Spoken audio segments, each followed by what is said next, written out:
योगी आदित्यनाथ के आदेश पर बेसहारा पशुओं को आश्रय दिलाने की पहल की गई है। इसमें कई स्वयंसेवी संस्थाओं के साथ ही आमजन भी सरकार की इस मुहिम से जुड़ गए हैं। समाज सेवी शिवम जायसवाल भी इसमें अहम योगदान दे रहे हैं। बाबतपुर से 1 किलोमीटर दूर रमईपट्टी खजुरी में गौशाला का संचालन कर रहे हैं। इनके गौशाला में नगर निगम की ओर से पशुओं को भेजा जाता है। इस समय गौशाला में 980 पशु हैं। इनकी देख रेख व्यवस्था के लिए 30 स्टाफ तैनात हैं। उन्होंने 5 बीघा निजी जमीन पर गौशाला स्थापित कराई है। बताया कि सभी पशुओं के खान पान की अच्छी व्यवस्था है। उन्हें भूसा, हरा चारा, चुन्नी आदि खिलाई जाती है।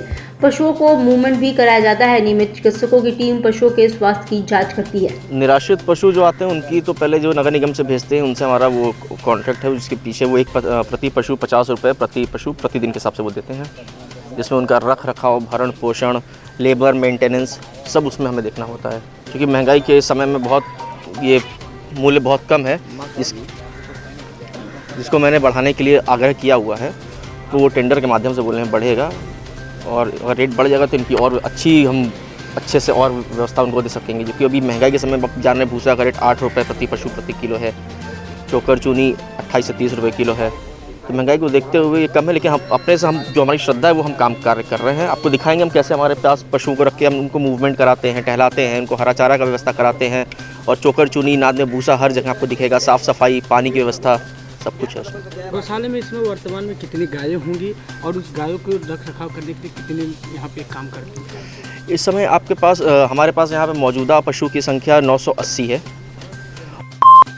वाराणसी में निकाय चुनाव को लेकर सरगर्मी दिनों दिन बढ़ती जा रही है। इस बार 16 लाख से ज्यादा मतदाता प्रत्याशियों की किस्मत का फैसला करेंगे। इसमें 7 लाख महिला मतदाता निर्णायक होंगी। काफी दिनों से चुनाव की तैयारी में जुटे संभावित उम्मीदवार विकास के तमाम वादों के साथ ही आधी आबादी को भी अपने पाले में करने की कोशिश में जुटे हैं।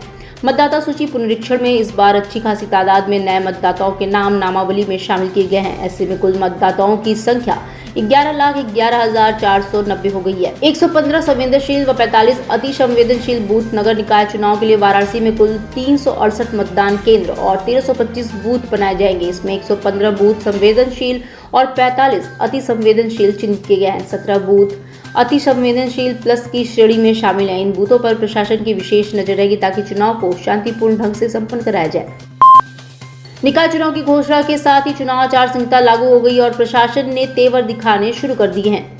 सरकारी होर्डिंगों पर कब्जा जमाए सत्ता पक्ष के बैनरों को प्रशासन ने हटवाना शुरू कर दिया है। इसके साथ चौराहे, तिराहे और ऐतिहासिक स्थलों के आसपास पोस्टर बैनर भी उतारे जा रहे हैं। सोमवार को रामनगर चौक और आसपास के क्षेत्रों से बैनर उतारे गए। गौरतलब है कि दूर दराज से बनारस आने वालों की सुविधा के लिए सरकारी संकेतक बोर्ड लगे हैं। इसके लिए कोई भी व्यक्ति आगे के मार्ग, प्रमुख स्थानों की दूरी जान सकता है, लेकिन पिछले काफी समय से ज्यादातर संकेतकों पर सत्ता पक्ष के लोगों ने कब्जा कर अपना बैनर लगा दिया था। अब जबकि आचार संहिता लागू हो गई तो प्रशासन फास्ट हो गया है। देखिए, आचार संहिता कल से ही माननीय राज्य निर्वाचन आयोग से घोषणा के बाद ये लागू हो गई है और आज जिला निर्वाचन अधिकारी द्वारा भी इसका नोटिफिकेशन जारी कर दिया गया है। जहाँ तक आचार संहिता के अनुपालन का है तो आचार संहिता के अनुपालन के लिए एक कमेटी एडीएम छुट्टी साहब की अध्यक्षता में गठित की गई है, जिसमें हमारे सभी जोन कार्यालय, सभी जो हमारे प्रत्येक जोन कार्यालय पर जो कानून व्यवस्था देखने के लिए जो एसडीएम लगाए गए हैं और जो एफएसटी वगैरह की गठन है टीम, वो कार्य करना शुरू कर दी है। पोस्टर बैनर हटवाए भी जा रहे हैं। चोलापुर ब्लॉक कार्यालय के गेट पर स्थित हनुमान मंदिर में लगी मूर्ति की आंखों से आंसू निकलने की सूचना लोगों में कौतूहल का विषय बन गई। इसका वीडियो सोशल मीडिया में वायरल होने के बाद देखने वालों की भीड़ जुट गई। इसको लेकर लोगों में तरह तरह की चर्चाएं हैं। हनुमान जयंती से एक दिन पहले सोशल मीडिया पे एक वीडियो वायरल होता है। इसमें हनुमान जी की मूर्ति की आंखों से आंसू निकलते हुए दिख रहा था। बताया जा रहा है कि ये वीडियो चोलापुर ब्लॉक कार्यालय के मेन गेट के पास स्थित हनुमान मंदिर में लगी हनुमान प्रतिमा की है। इसकी जानकारी होते ही मंदिर में लोगों की भीड़ जुट गई। इसको लेकर लोगों में खूब चर्चाएं हो रही हैं। एक्सपर्ट्स के अनुसार हनुमान जी की प्रतिमा पर सिंदूर का लेपन होने से ये पानी सोखता है। जब पानी की मात्रा अधिक हो जाती है तो मूर्ति पर कुछ बूंदें दिख जाती हैं, लेकिन ये क्रिया कुछ समय के लिए ही होती है। वैसे इसके पीछे का कारण टेस्ट के बाद ही पता चल सकता है। सोमवार को बिजली उपभोक्ताओं की शिकायतों और विद्युत विभाग की समीक्षा को लेकर उत्तर प्रदेश विद्युत नियामक आयोग के द्वारा जन सुनवाई कार्यक्रम का आयोजन किया गया। इस दौरान उत्तर प्रदेश राज्य विद्युत उपभोक्ता परिषद के अध्यक्ष अवधेश कुमार वर्मा ने कहा कि उत्तर प्रदेश के उपभोक्ताओं के बिजली के दरों में 13 से 18% की बढ़ोतरी की प्रस्ताव के संबंध में पीएम मोदी के संसदीय क्षेत्र वाराणसी में पूर्वांचल के उपभोक्ताओं की जनसुनवाई हुई। प्रदेश की जनता का बिजली कंपनियों पर लागू 25,133 करोड़ रुपए सरप्लस निकल रहा है। ऐसे में बिजली दर में बढ़ोतरी की बात नहीं होनी चाहिए बल्कि घटोतरी की बात होनी चाहिए। ऐसे में विद्युत नियामक आयोग निवेदन किया जाता है कि जनता की बिजली दरों में कमी करके एक अच्छा बिजली टैरिफ पेश करे। प्रदेश के उपभोक्ताओं की बिजली दरों में 18 से 23% बढ़ोतरी के प्रस्ताव के संबंध में माननीय प्रधानमंत्री जी के लोकसभा क्षेत्र में आज जो पूर्वांचल की सुनवाई यहाँ पे हो रही थी। आज जो उपभोक्ता परिषद अध्यक्ष मैं लखनऊ से यहाँ इसलिए आया था कि भाई प्रदेश की जनता के साथ जो आप अन्याय करने जा रहे हो अन्याय नहीं होना चाहिए। प्रदेश की जनता का प्रदेश बिजली कंपनियों पर लगभग 25,133 करोड़ रुपया सरप्लस निकल रहा है। ऐसे में बिजली दर में बढ़ोतरी की बात नहीं होना चाहिए बल्कि घटोतरी की बात होना चाहिए। जनपद में कोरोना के मरीजों की संख्या में लगातार बढ़ोतरी हो रही है। सोमवार को कोरोना के 8 नए मरीजों की पुष्टि हुई है। स्वास्थ्य विभाग की ओर से जारी आंकड़ों के अनुसार जनपद में कुल 50 एक्टिव मरीज हो गए हैं। वहीं मार्च महीने से लेकर अब तक वाराणसी में 86 लोगों में कोरोना की पुष्टि हो चुकी है, जिनमें से कुल 36 मरीज स्वस्थ हो चुके हैं। सभी मरीजों को होम आइसोलेशन में रखा गया है। जनपद में सोमवार को मिले 8 कोरोना के मरीजों में BHU गर्ल्स हॉस्टल की छात्रा सहित जनपद के विभिन्न स्थानों पर मरीजों की पुष्टि हुई है।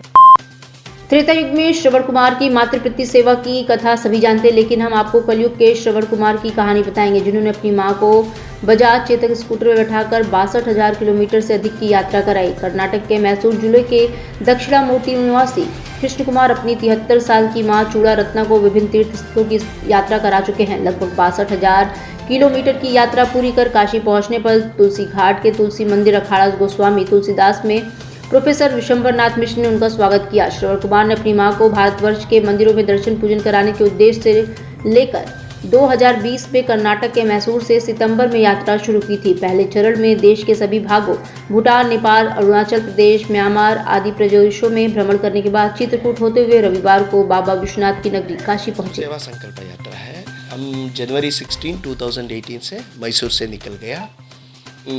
अभी तक हम समग्र भारत साथ ही नेपाल, भूटान एंड म्यांमार भी 20 साल का पुराना स्कूटर में मेरे पिताजी मुझको बेंट के रूप में दिया था। ये स्कूटर में मेरी माताजी को बिठाकर मैं अभी तक 67,042 किलोमीटर अभी तक सफ़र चुका हूँ। होम्योपैथिक के जनक doctor Christian Frederick Samuel Hahnemann के 266वें जन्म शताब्दी के उपलक्ष्य में बनारस होम्योपैथिक डॉक्टर्स एसोसिएशन के बैनर तले होम्योपैथिक डॉक्टरों ने जागरूकता रैली निकाली। इस दौरान सैमुअल हैनीमैन के चित्र पर श्रद्धा सुमन अर्पित कर श्रद्धांजलि दी। साथ ही होम्योपैथिक चिकित्सा को सभी रोगियों के लिए जरूरी बताया। रैली को संबोधित करते हुए काशी हिंदू विश्वविद्यालय के पूर्व rector professor doctor Brahmadev Singh ने कहा कि होम्योपैथिक चिकित्सा हर रोगी के लिए जरूरी हो गई है। ये अपने सिद्धांतों पर अडिग है। मैं चाहता हूँ कि homeo means similar and pathos means the man who is suffering from the disease, जो सिमिलर रोगों से सफ़र करता हो। इस तरह के सिद्धांत को लेकर के हैनीमैन साहब आए और उन्होंने पूरे विश्व में होम्योपैथी को आगे बढ़ाया। आज के दिन को 10 अप्रैल को हम होम्योपैथिक दिवस के रूप में, वर्ल्ड होम्योपैथिक डे के रूप में सेलिब्रेट करते हैं।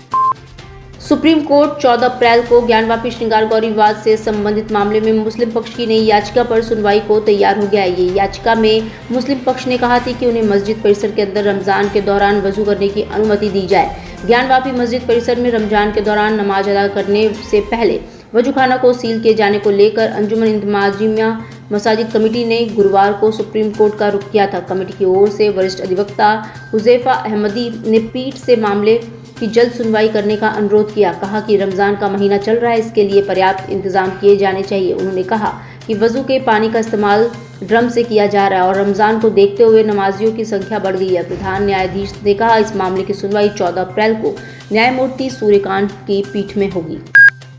भोजपुरी फिल्म अभिनेत्री आकांक्षा दुबे की मौत के मामले में सोमवार को उनकी मां मधु दुबे ने गंभीर आरोप लगाए हैं। सर्किट हाउस के सामने प्रेस वार्ता में मधु दुबे ने कहा कि गायक समर सिंह ही मेरी बेटी का हत्या आरोपित है। उन्होंने कहा कि मुझे सारनाथ पुलिस पर भरोसा नहीं है। मधु दुबे ने धमकी दी कि यदि बेटी की मौत में मामले में सारनाथ पुलिस ने किसी तरह की छेड़खानी हुई तो ठीक नहीं होगा। गौरतलब है कि 24 मार्च की रात सारनाथ क्षेत्र के एक होटल के कमरे में आकांक्षा दुबे की संदिग्ध हालत में फांसी पर लटकती लाश मिली थी। वहीं इस पूरे मामले में पुलिस ने आरोपी समर सिंह को गिरफ्तार कर लिया, जबकि संजय सिंह अभी भी पुलिस गिरफ्त से बाहर है। मेरी लड़की को मारा था यही बनारस में, वो सारनाथ चौकी में है। उन्होंने केस नहीं लिखा है, उन्होंने मुझे फोटो दिखाया, मेरी लड़की रनिया को मारा है पूरा सारनाथ चौकी। ये सारनाथ चौकी पर मुझे भरोसा नहीं है। सारनाथ चौकी बिकी हुई है। समर सिंह ने 2 करोड़ में खरीदा है सारनाथ चौकी को। 2 करोड़ में खरीदा है। मुझे भरोसा नहीं है सारनाथ चौकी पे। मेरी लड़की का मोबाइल आज 15 दिन हो गया। 15 दिन मेरे लड़की का मोबाइल हो गया, अभी तक खुला नहीं है। ये लोग कैसा काशी का पहला सुपर स्पेशलिटी और कॉर्पोरेट हॉस्पिटल, आपके स्वास्थ्य से जुड़े समस्त समस्याओं का समाधान। 24 घंटे इमरजेंसी सेवा, neuro surgery, orthopaedic, paediatric, cardiology, neurospine surgery, gastroenterology, obs and gynaecology. Ayushman Bharat योजना के अंतर्गत मुफ्त इलाज एवं TPA की सुविधा, laboratory services, ICU, NICU, laparoscopic surgery, advance gastrointestinal surgery, dialysis, ultrasound व एक्सरे की सुविधा, मेडिकल स्टोर, 24 घंटे डॉक्टरों की टीम मरीजों की सेवा में हमेशा तैयार। 24 घंटे एम्बुलेंस सेवा। S 17/329 नियर रोडवेज वर्कशॉप के सामने, cantt, Varanasi. 7081022111 7081044111। Cygnus Lakshmi hospital, चुने सबसे सुरक्षित, सबसे विश्वसनीय। डिजिटल इंडिया का digital new platform live VNS पिछले 7 वर्षों से बनारस की सेवा में। पाइए बनारस के कोने कोने की खबर निष्पक्षता के साथ लाइव VNS से। बनारस की ताज़ा तरीन खबरों के लिए प्ले स्टोर से डाउनलोड कीजिए लाइव VNS ऐप या फॉलो कीजिए लाइव VNS को सोशल मीडिया पर।